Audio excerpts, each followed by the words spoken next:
Добрый день всем, кто смотрит данный канал. Сегодня вот привезли на ремонт такую вот пилу. Штиль, причем оригинальный, не китаёза. Со всеми этикеточками, но даже не в этикеточках счастье написать можно все, что хочешь. Вот решил сделать на него обзорчик. Ну, конечно, не я уже первый на него обзорчик делаю, но все равно. Интересный агрегат, в отличие от той китаёзы моей, что там он стоит на дальнем плане. И еще некоторых, которые были.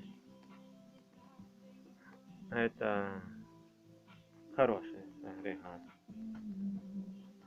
Привезли, потому что вот здесь вот. Сейчас крышечку сниму. Вот здесь вот фильтр. Он там, кстати, снялся с крышечкой. Был забитый, и в результате забился карбюратор. Что самое интересное, карбюратор здесь, отсюда, конечно, не увидишь, он перевертыш. Наверное, сейчас поставлю на паузу, сниму.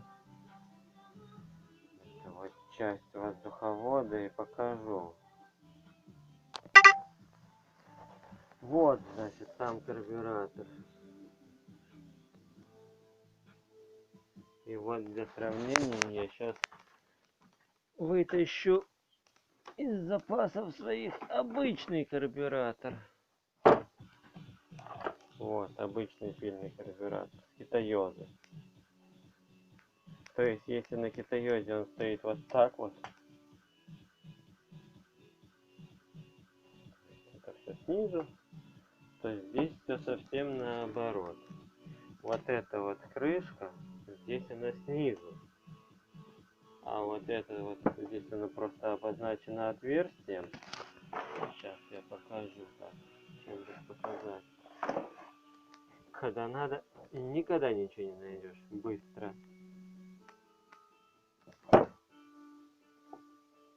Вот, здесь она обозначена просто отверстием. И все. Здесь же сделан вот такой вот прям нормальный вывод с резиночкой. И второй конец этой резиночки заходит вот в это отверстие. То есть сделано все нормально, чтобы не забивалось нигде ничто. И что самое интересное, если у этого карбюратора, ну их сейчас здесь нету, я выкрутил зиклера, вот здесь вот стоят. Два. Здесь нет. Здесь вот. Здесь мы можем видеть. Их нету. С этой же стороны. С этой. Стоит только один. Так. Вот он. Вот, он отвечает как раз за обороты. Больше накрутишь, быстрее будет больше обороты коленвала. Меньше, меньше. И все. Единственная регулировка. Но при этом работает как часы. Вот после чистки.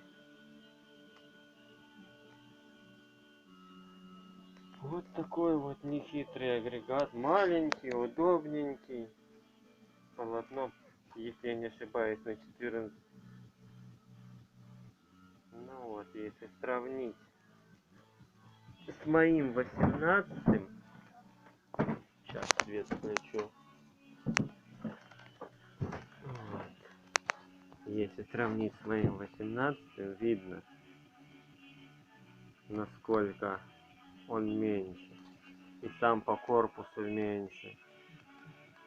Ну, в принципе, мой карвер, несмотря на то, что он вроде как бы и Китай, но уже несколько лет у меня работает и без замечаний. То есть не совсем он Китай. А вот еще один, тоже в ремонте. На него будет отдельно обзор. Ну на этом все. Подписывайтесь, оценивайте. Всем пока.